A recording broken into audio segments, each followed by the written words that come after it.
and the candidates, Willie, both brought their A game. They really did. And, you know, the one-on-one format, which we haven't seen yet in this election cycle, you're reminded this is what a debate is supposed to look like, not 10 people shouting at each other on the stage. And, you know, Chuck and Rachel, I say this as a compliment, you forgot they were there sometimes. Yeah. Because they let it be a debate. They were amazing. And it wasn't about them. They I thought it was a good needy. night. They were fantastic. You see in the other debates where the moderators become the story. Not this time. This was about the candidates. Hillary Clinton and Bernie Sanders faced off in the candidates-only debate in New Hampshire before votes are cast. In some of their most contentious exchanges of the campaign thus far, the two sparred over who best embodies progressive values, what it means to be a part of the establishment, and the role of money in politics. What being part of the establishment is in the last quarter having a super PAC that raised $15 million from Wall Street, that throughout one's life raised a whole lot of money from the drug companies and other special interests. It's fair to really ask what's behind that comment. You know, Senator Sanders has said he wants to run a positive campaign. I've tried to keep my disagreements over issues, as it should be. But time and time again, by innuendo, by insinuation, there is this attack that he is putting forth, which really comes down to, you know, anybody who ever took donations or speaking fees from any interest group has to be bought. And I just absolutely reject that, Senator.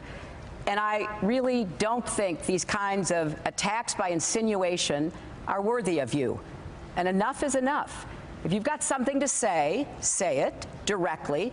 But you will not find that I ever changed a view or a vote because of any donation that I ever received. And I have stood up and I have represented my constituents to the best of my ability, and I'm very proud of that. You know, so I think it's time to end the very artful smear that you and your campaign have been carrying out in recent weeks, and let's talk about the issues.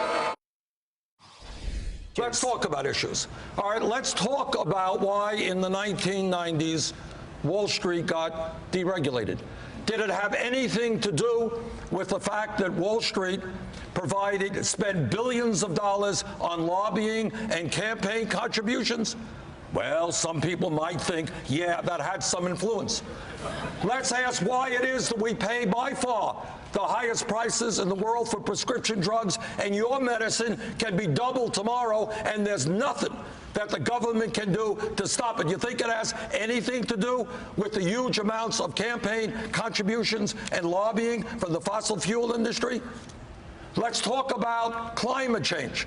Do you think there is a reason why not one Republican has the guts to recognize that climate change is real and that we need to transform our energy system?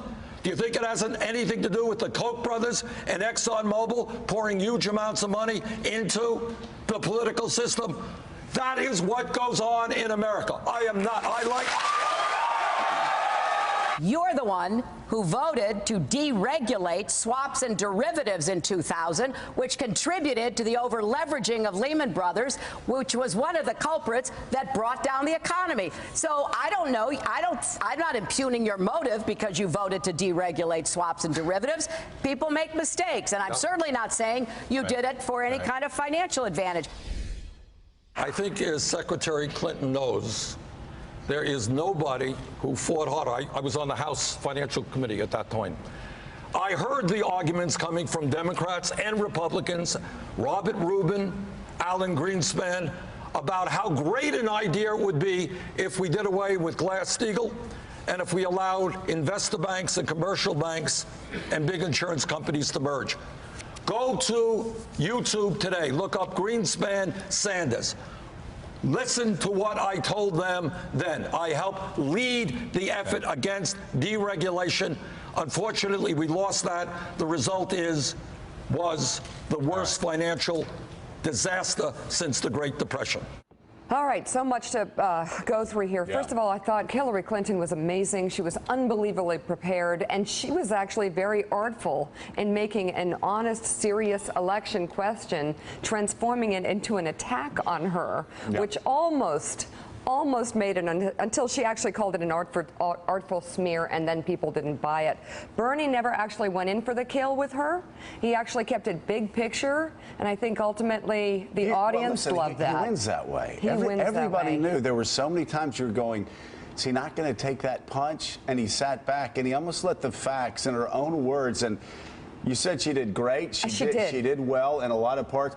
It's a real debate. But there was just hypocrisy dripping from that answer. First of all, an artful smear. For Bernie Sanders simply saying about Hillary Clinton what Hillary Clinton said about herself in September, a few months ago, that she was a moderate. And being shocked and stunned and deeply saddened that Bernie Sanders is telling the truth. As the Wall Street Journal said today, Wall Street has had no better friend over the past decade as far as Democrats go, Steve Kornacki, than Hillary Clinton. No better friend than Hillary Clinton. For her to accuse Bernie Sanders of smearing her, and it goes to Glass-Steagall as well. Hillary Clinton is sitting there attacking Bernie Sanders for what Bill Clinton and Hillary Clinton were the champion of. No, she didn't vote for it. She and President Clinton aggressively lobbied for it. But the other one there, though, you say he missed opportunities, or you're sitting there saying, well, why isn't he going back at her on this? The one that jumped out at me, and you played it in the clip right there, was where she says, you know, I can take all these contributions, I can take all these speaking fees, but the suggestion that I would ever change my position or I would ever do something different because of it, she was indignant at that suggestion. But there is the story of the bankruptcy bill in Hillary Clinton in the late 1990s when she was First Lady. Elizabeth Warren has told this story publicly about how, as First Lady, Hillary Clinton was on Team Elizabeth Warren. Then she runs for the Senate. She gobbles up cash from Wall Street. She goes to the Senate, and she switches sides. Now, is it literally because of the campaign contributions? Who knows? But it's a very suspicious turnaround. A very suspicious turnaround. And, of course, you have all the Clinton Foundation situations that we talked about 6 months ago, where massive amounts of money were involved there, too. Well, Chuck Todd, and by the way, I totally agree with you, and I tweeted it last night. I haven't been able to tweet this about many moderators this election cycle. And Chuck Todd and Rachel Maddow were amazing last night. I was up all night. I was so excited. I was electrified by the debate. It was the, I agree, Willie, best debate. I think so. Best debate. Ever. And you know, usually politicians will say things on stage, and you'll be pulling your hair out going, why don't they do the follow-up question? What were you guys watching before? Hoosiers? And they were like, boom. And they actually did the follow-up questions. Every time in here, it's Chuck Todd doing the same thing and pushing on an issue that should have been pushed on. Yeah. Chuck Todd asked Hillary Clinton if she would release the transcripts of her paid speeches through the years. A simple question. Watch. Are you willing to release the transcripts of all your paid speeches? We do know through reporting that there were transcription services for all of those paid speeches. In full disclosure, would you release all of them? I will look into it. I don't know the status, but I will certainly look into it. But I can only repeat what is the fact, that I spoke to a lot of different groups with a lot of different constituents, a lot of different kinds of members about issues that had to do with world affairs. I probably described more times than I can remember how stressful it was advising the president about going after bin Laden. So my view on this is, look at my record. Look at what I am proposing. And we have a vigorous agreement here. We both want to rein in the excesses of Wall Street. Okay, again, hold on a second. Hillary Clinton just said, we both want to rein in the excesses of Wall Street. Steve Kornacki, again, I will ask you, how does a person who's been Wall Street's biggest friend over the past decade say that with a straight face. And this has been, it's been her biggest vulnerability in this campaign, and I think it's the biggest single reason Bernie Sanders has been able to get traction. It's that she's vulnerable on this, and that it's to the Democratic base that is so angry with Wall Street. He comes off as so credible on this. And the thing that I'm struck by here, as we're sort of analyzing this debate last night, is yes, she was very strong in terms of her presentation, in terms of her style last night. That said, think of every clip we've shown. What is the turf that is being fought over? It's Wall Street. Yeah. It's the economy. It's being fought on Bernie Sanders' turf. In short, it's being fought on Democratic turf. My head's going. You won't even go to me. We've got a ton of polls coming up, and I can't wait to go to them. But because, man, I mean, I didn't think that Iowa was going to have this much of an influence on the polls. Should we go to the polls now? Donnie is bursting at the seams of his pink suit right now. What do you got, Donnie? Go ahead.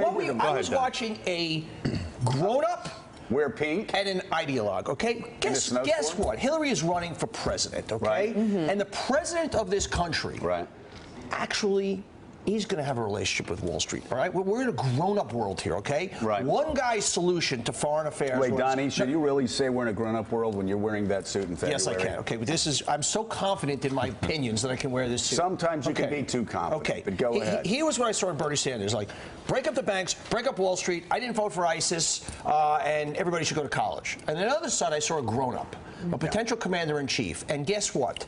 Maybe to the left wing of this party in a few primaries it won't work. But if you want to get elected president in this country, and you want this country to work, you need Main Street and you need Wall Street. This is the world we live in. Can we grow up already? So you're saying it's all okay. And you know what? She gave some speeches to Goldman Sachs, and you know you're on the speaker's circuit. Donnie, the question was, guys, this is not what this country is all about. If she gave a few speeches, Donnie, let us see the speeches. I have never given a speech in front of a Kiwanis club or a university or anywhere else where you couldn't release the transcripts and I could explain everything. The bigger problem, John Heilman, here is she can't release the transcripts from Goldman Sachs because the executives of Goldman Sachs came out glowing saying, finally, we have somebody who understands that we've been misunderstood through this entire banking crisis.